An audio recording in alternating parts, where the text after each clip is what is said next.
देखिए असल चीज, हम क्रिकेट अच्छी नहीं खेल रहे, हमारे बैट्समैन अच्छा नहीं खेल रहे, सेंसिबल क्रिकेट नहीं खेले, जिसकी वजह से हम क्रिकेट हार रहे हैं।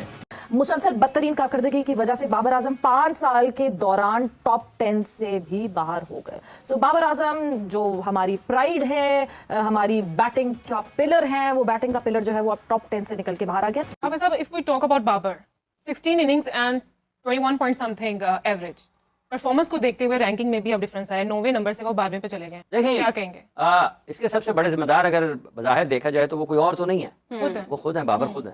ये बताएं कि बाबर आजम 12वें नंबर पर आ गए टेस्ट रैंकिंग में, वो 3 नंबर पे थे और शुरू हुआ साल, एक साल में आपने अपनी क्रिकेट को अपने हाथों से नोच डाला है, हमने नहीं किया उसमें कुछ।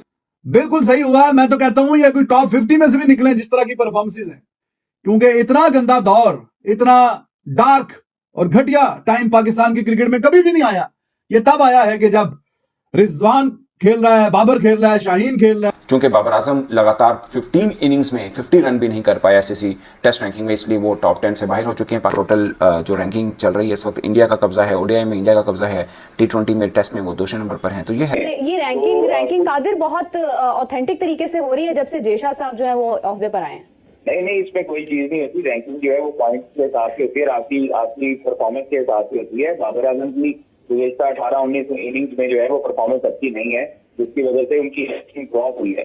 हर चीज में हम क्रिकेट अच्छी नहीं खेल रहे यार, हमने सेंसिबल क्रिकेट नहीं खेली, अब तो किसी की इज्जतें भी महफूज नहीं है। प्लेयर्स को बढ़ा के पेश करना, किंग बना देना। हमें मीडिया में तो किसी ने नहीं कहा कि बाबर आजम किंग है भाई। बाबर आजम का कंपैरिजन कोहली से हो रहा है, कोहली से हालांकि उसका कोई कंपैरिजन नहीं है।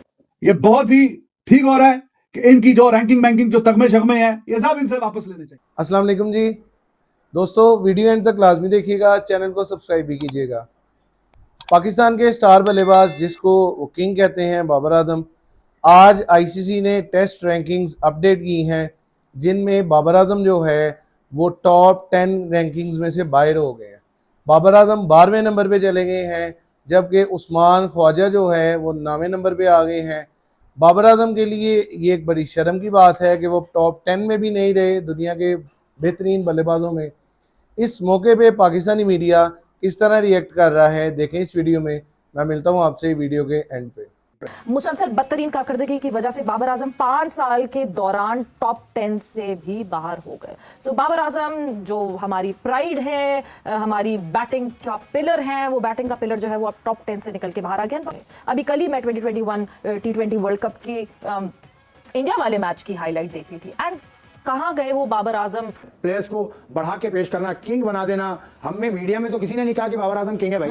बाबर आजम का कंपैरिजन कोहली से हो रहा है, कोहली से हालांकि उसका कोई कंपैरिजन नहीं है। लेकिन मीडिया वाला कोई नहीं है, सोशल मीडिया के हो सकते हैं या वो फ्रेंचाइज टीम हो सकती है। बट गलत बात वहां से शुरू होती है जहां वो प्लेयर खुद को ये अज्यूम करने लगे। तो इन प्लेयर्स की भी गलती है कि वो, अगर देखें, हर किसी को पता होता है कि मैं कैसा हूं और मैं कौन हूं। सेल्फ रियलाइजेशन होती है, सेल्फ अकाउंटेबिलिटी सबसे पहला स्टेप होता है। क्या सेल्फ रिस्पेक्ट खत्म हो गई है? क्योंकि हम पाकिस्तान टीम के लिए ये कहते थे कि ये वो टीम है जो कॉर्नर टाइगर्स है। आप बिल्ली को भी दीवार से लगाते तो वो पंजा मारती है, ये तो बिल्ली वाला काम भी नहीं कर रहे। सवेरा यहाँ पे ना अकाउंटेबिलिटी खत्म हो गई है। सेल्फ रिस्पेक्ट और सेल्फ अकाउंटेबिलिटी की तो आप बात ही मत कीजिए। ये सिर्फ आते हैं पैसा कमाने, ये मुल्क को या मुल्क की प्राइड को सीधा करने नहीं आते। इनके नजदीक सिर्फ जो है ना वो पैसे की अहमियत है, प्राइड की अहमियत नहीं।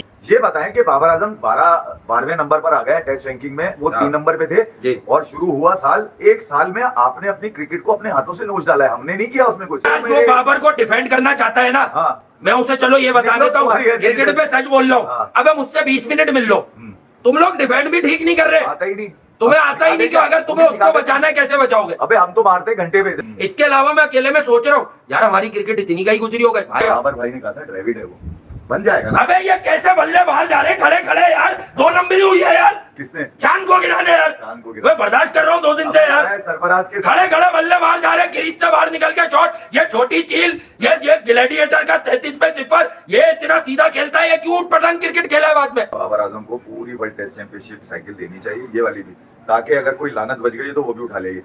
तो रैंकिंग जो अपडेट हुई है तो बाबर आजम कोई तकरीबन 5.25 साल के बाद अभी टॉप 10 में से तीनों फॉर्मेट में, वरना कहीं ना कहीं मौजूद ही रहते थे, तो अब नीचे गए हैं। टीम का सत्यानाश, बेड़ा गर्क, रिकॉर्ड पे रिकॉर्ड बन रहे हैं और शर्मिंदगी वाले रिकॉर्ड बन रहे हैं। तो आप किस चक्कर में जनाब ऊपर बैठे हुए हैं टॉप 10 में इतने अरसे से जो टॉप 10 में है, तो पाकिस्तान ने क्या कमाल कर लिया? क्या कौन सी बहुत सी शानदार परफॉर्मेंसेस दिखा दी हैं कि जो जनाब आप ऊपर टॉप ऑफ द लेडर कहीं टॉप 5 में हैं, कभी टॉप 10 में हैं, इतने साल हो गए हैं, इतने दिन हो गए हैं, इतने महीने हो गए हैं, तो किस चक्कर में भाई? तो बिल्कुल ठीक हुआ, बिल्कुल सही हुआ। मैं तो कहता हूं ये कोई टॉप 50 में से भी निकले जिस तरह की परफॉर्मेंसेस हैं, क्योंकि इतना गंदा दौर, इतना डार्क और घटिया टाइम पाकिस्तान की क्रिकेट में कभी भी नहीं आया। ये तब आया है कि जब रिजवान खेल रहा है, बाबर खेल रहा है, शाहीन खेल रहा है और वो पाकिस्तान की टीम का नाम और मुकाम बेड़ा कर रहे हैं। तो ये यही डिजर्व करते हैं। इंडिविजुअल ग्लोरी के लिए खेलते खेलते पाकिस्तान का पूरा सत्यानाश कर दिया। सिर्फ Babar Azam is not responsible, लेकिन चूंकि ही वाज द कैप्टन जब से ये सिलसिला स्टार्ट हुआ है, हार हार और हार, तो इसलिए बहुत ज्यादा जो ब्लेम है वो बाबर आजम को जाता है कि बाबर आजम की कप्तानी में ये सिलसिला शुरू हुआ और अब जब कप्तानी का बर्डन नहीं है तो बैटिंग में भी कुछ नहीं हुआ, ना ऑस्ट्रेलिया में ना घर में खेलते हुए। I don't know how this ranking system ये कैसे काम करती है, क्या हिसाब किताब है इसका, एल्गोरिथम कोई अजीबोगरीब सा ही है। इनको किन बॉलर्स के खिलाफ किन कंडीशन में कहीं ना कहीं करते वगैरह ये चीजें भी बीच में, और किस पोजीशन पे रन आए हैं, इन सब के नंबर होने चाहिए। अगर इन सब के नंबर होते तो बाबर शायद के टॉप 10 में कभी मौजूद नजर ही ना आते, क्योंकि जो रन जब आ भी रहे थे तो कौन सा पाकिस्तान जीत रहा था। तो बहुत अच्छा हुआ, टीम का बेड़ा गर्क, सत्यानाश, और जब भी देखो रैंकिंग निकाल के जनाब ये कहीं ना कहीं बीच में विराजमान होते हैं। हाँ जी, रैंकिंग बड़ी शानदार है, बाबर तो बीच में मौजूद है, बाकी फिर क्या करें। तो बहुत अच्छी बात है, बेहतरीन बात है कि ये जो डार्क तरीन टाइम है पाकिस्तान की क्रिकेट का, तो उसके जिम्मेदार जो हैं, जिनकी कप्तानी में यह सिलसिला शुरू हुआ है, वो बाबर आजम है। कोई बल्ले से रन नहीं निकले, और अभी तो देखे ना इतलात भी आ रही हैं, वो मोहम्मद वसीम भी बातें कर रहा है कि जनाब बाबर आजम किसी की सुनता नहीं है, ये तो जनाब काफी स्टबन है, ऐसा है तो वैसा है। ये बहुत ही ठीक हो रहा है कि इनकी जो रैंकिंग जो तगमे शगमे हैं ये सब इनसे वापस लेने चाहिए। हाफिज साहब, if we talk about Babar, 16 innings and 21 point something average, performance को देखते हुए रैंकिंग में भी अब डिफरेंस आया, 9वें नंबर से वो 12वें पे चले गए। देखिए, क्या कहेंगे? इसके सबसे बड़े जिम्मेदार अगर बाहर देखा जाए तो वो कोई और तो नहीं है, वो खुद है, बाबर खुद है। जिक्र कर चुके हैं कि आज बाबर अगर इस मुश्किल का सामना आया, देखिए लोग विराट के साथ उसका मवाजना करते हैं ना, फॉर्म का या रन्स का, या वो 100 नहीं कर पाए, तो विराट के बारे में ये बात होती थी कि वो 100 नहीं कर पाए, लोगों को 100 का इंतजार था। उसके और पाकिस्तान की इस बाबर आजम के इस हवाले से लोग अब लोग ये भी ख्वाहिश रखते हैं, कल से लोग इसके ऊपर कर रहे हैं जी, वो वक्त जब बुरा वक्त मुश्किल वक्त उनके ऊपर था तो बाबर आजम ने सपोर्ट किया था और लिखा था जी कि ये विराट के लिए ये वक्त भी गुजर जाएगा, ठीक है, अब विराट को भी करना चाहिए। वो यार क्या मतलब बात कर रहे हैं, तो ये शेर, मैं शेर को नहीं खाता तो शेर मुझे भी नहीं खाएगा, ऐसे ये तो फॉर्म वापस आती होती है। विराट ने तो अपनी कप्तानी जब उनसे ले ली बीसीसीआई ने, तो वो उसके बाद भी बेस्ट परफॉर्मेंसेस दे रहे हैं। आप 2023 का वर्ल्ड कप देख लें, आप 2024 के T20 वर्ल्ड कप देख लें, तो आपको नजर आएगा।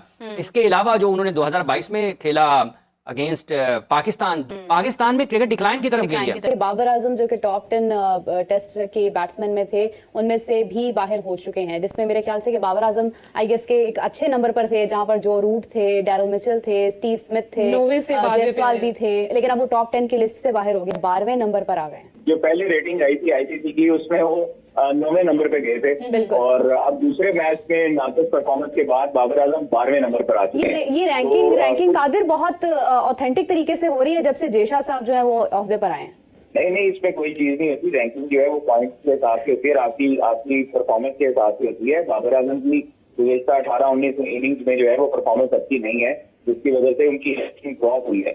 Babar Azam world class player जरूर है, लेकिन अपने ऊपर ध्यान दे, कम अज कम रैंकिंग पे प्लेयर की हाथों पर बहुत फर्क पड़ता है, उसको, उसकी परफॉर्मेंस को, और उसके इवन देखिए बाबर परफॉर्म करता है तो उसका फायदा अल्टीमेटली पाकिस्तान को होता है, पाकिस्तान टीम को होता है, पाकिस्तान के जो है आवाम खुश होती है।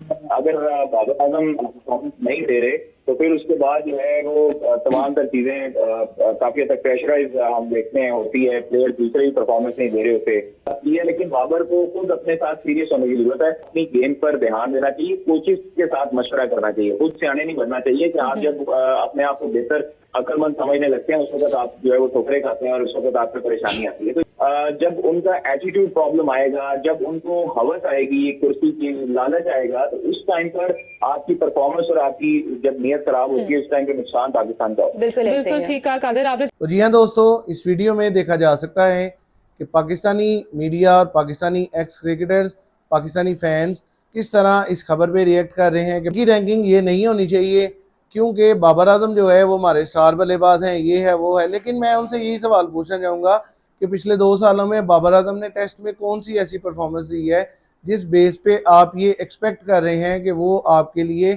आपको अच्छी रैंकिंग्स ला के दे। देखते हैं आगे आने वाला जो सीरीज़ है इंग्लैंड का, क्या उसमें वो खेलते हैं या नहीं, क्या वो अपनी रैंकिंग को बेहतर बना पाएंगे या नहीं बना पाएंगे। तब तक के लिए मेरे चैनल के साथ जुड़े रहिएगा, चैनल को सब्सक्राइब करें, वीडियोस को लाइक करें, शेयर करें और बेल का बटन दबाना ना भूलिएगा ताकि लेटेस्ट अपडेट्स हैं वो आप तक पहुंच सकें। Thank you.